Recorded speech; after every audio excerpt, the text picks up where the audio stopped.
আজকের গল্প মিসক্যারেজ। দিদির প্রেগন্যান্সির খবর পেতেই আমি আর বাবা হই হই করে উঠলাম আনন্দে। দিদির বাড়ি গিয়ে শটান দিদিকে জড়িয়ে ধরে বললাম, দিদি, যে আসবে তাকে আমি মাথায় করে রাখবো, তোর থেকেও বেশি ভালোবাসবো দেখিস। দিদি হেসে বলল, যে আসবে তুই মানুষ করবি, দেখবো কেমন পারিস। আমি দিদির কানে কানে বললাম, আচ্ছা, বনপো বঞ্ঝির নামটা কি আমি রাখতে পারবো? তারপর ভেবে বললাম, সে নাম দিতে দিক আর না দিক, আমি আমার পছন্দের নামেই ওকে ডাকবো। বাবা সপ্তাহ ঘুরলেই ভালো মন্দ বাজার করে আমায় পাঠিয়ে দিত দিদির কাছে। আমি যখন বলে বসতাম, দি, এই গরমে এত সময় দাঁড়িয়ে রান্না করছিস, বা এখনো শিল নোড়াতে বাটনা বাটছিস দিদি, ভয়ার্ত মুখে দিদি বলতো, এসব কথা মুখে আনিস নি বোন।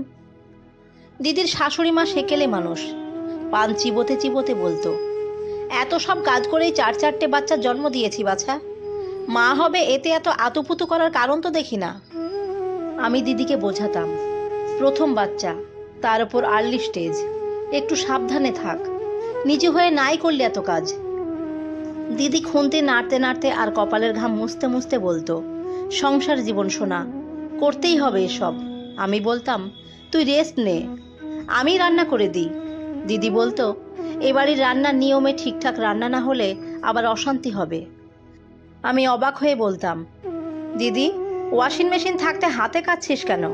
দিদি বলতো, ওর শাশুড়ি মা নাকি বলে হাতে না কাচলে ঠিক মতো পরিষ্কার হয় না। বাড়ি ফিরে বড় টেনশন হতো দিদির জন্য। বাবার বয়স হয়েছে, তাই সব কিছু বলতে পারতাম না আমি। তাও মাঝে মাঝেই কলেজ শেষে ছুটতাম ওদের বাড়ি। জানতাম ঘন ঘন ওদের বাড়ি যাওয়া ভালো দেখায় না, তাও থাকতে পারতাম না। আমার আর দিদির বয়সের গ্যাপ অনেকটা। দিদির বয়স যখন 9 আর আমার 1, আমাদের মা মারা যায়। তারপর ওই দিদি মাতৃস্নেহে বড় করেছে আমায়। দিদির বিয়ের পর বাড়ি খালি হয়ে গেল, বড় অস্থির লাগতো আমার। বিয়ের 3 বছর পরেও দিদি সন্তান সম্ভবা না হওয়ায় অনেক প্রশ্ন উঠেছে দিদিকে নিয়ে। অনেকে তো সন্দেহ প্রকাশ করেছে আদৌ দিদি সন্তান জন্ম দিতে সক্ষম কিনা এ নিয়ে। তবে দিদি সন্তান সম্ভবা হওয়ার পর ওই কথাগুলো বলা বন্ধ হলেও বাকি আর কিছুই পরিবর্তন হয়নি। আমার জামাইবাবু শহরে চাকরি করে, সপ্তাহে 2 দিনের জন্য ফেরে। দিদি কথা বলার লোক পায় না, একা একা থাকে। ফোনে আমার সাথে কথা বললেও ওর শাশুড়ি বলে, সারাদিন শুধু বসে বসে ফোন করলে চলবে? তাই দিদি ফোন করলেই রাখি রাখি করে। জানি কথা বলতে ইচ্ছে করে ওর, তাও। হঠাৎ একদিন বিকেলে দিদির শাশুড়ি বাবাকে ফোন করে বলল, আপনাদের মেয়ের শরীর খারাপ, নিয়ে যান। আমি আর বাবা গিয়ে দেখি জামা কাপড় কাচতে গিয়ে স্লিপ করে পড়ে গিয়ে দিদি যন্ত্রণায় কাতরাচ্ছে। আমি উত্তেজিত হয়ে বললাম, কি মানুষ আপনারা, এইভাবে ফেলে রেখেছেন, ডাক্তারের কাছে অবধি নিয়ে যাননি? দিদির শাশুড়ি বলল, আমাদের বংশের প্রথম বাচ্চা, ওর কিছু না হলে হয়। আমি দীর্ঘশ্বাস ফেললাম। তারপর দিদিকে নিয়ে ডাক্তারের কাছে গেলাম। দিন 3 বিভিন্ন টেস্ট করে ডক্টর কনফার্ম করলেন বেবির মুভমেন্ট নেই। বয়স্ক ডাক্তারবাবু দিদির মাথায় হাত বুলিয়ে বলল, এমন হয় মা এখন হামেশাই, বেশি দিন তো হয়নি, ওষুধ খাবার ঠিকমতো খাও, আর বেবি প্ল্যান নিয়ে এখন তাড়াহুড়ো করবে না একদম। খবর শোনার পর দিদির শাশুড়ি চিৎকার করতে শুরু করলো ফোনেই, এতদিন পর বাচ্চা এলো, তাও তাকে খেয়ে ছাড়লে? প্রথম বাচ্চা জন্ম দিতে না পারলে কোনো শুভ কাজে কেউ ছুতেও দেবে না। দিদি পাগলের মতো কাঁদতে লাগলো। এই সময় ওর একটু মানসিক সাপোর্টের দরকার ছিল। অবাক হয়ে দেখলাম জামাইবাবু কল অবধি করলো না একবারও। আমি খুঁজে পেলাম না দিদির দোষটা এখানে কোথায়।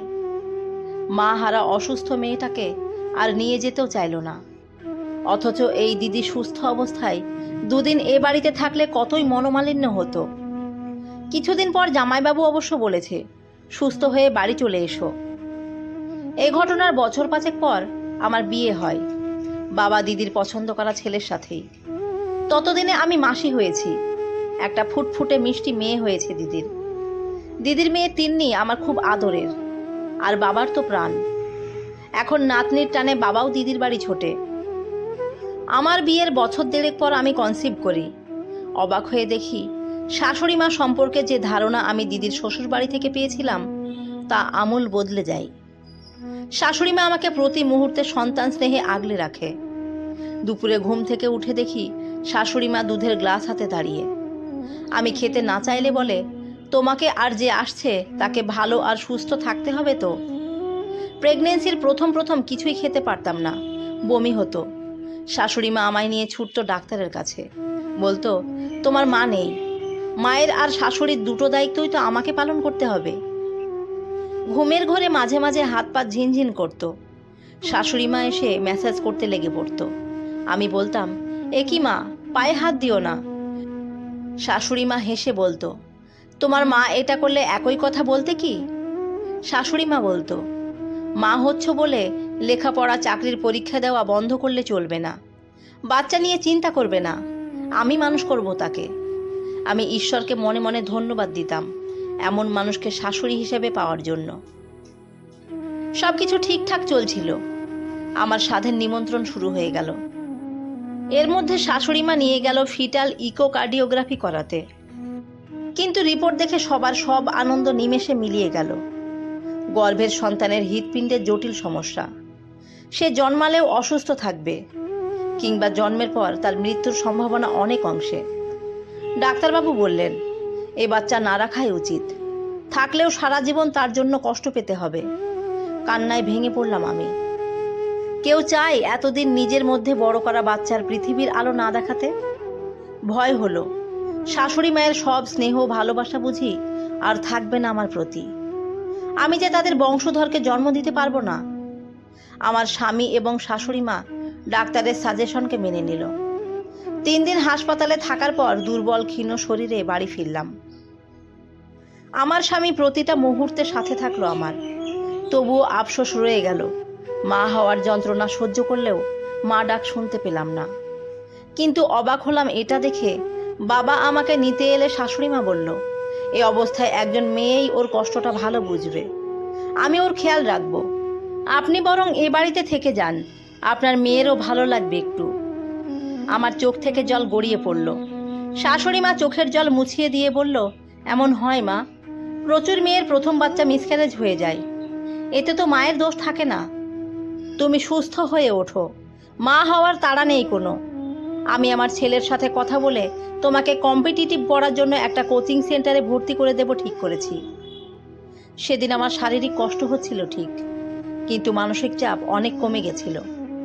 জড়িয়ে ধরেছিলাম শাশুড়ি মাকে।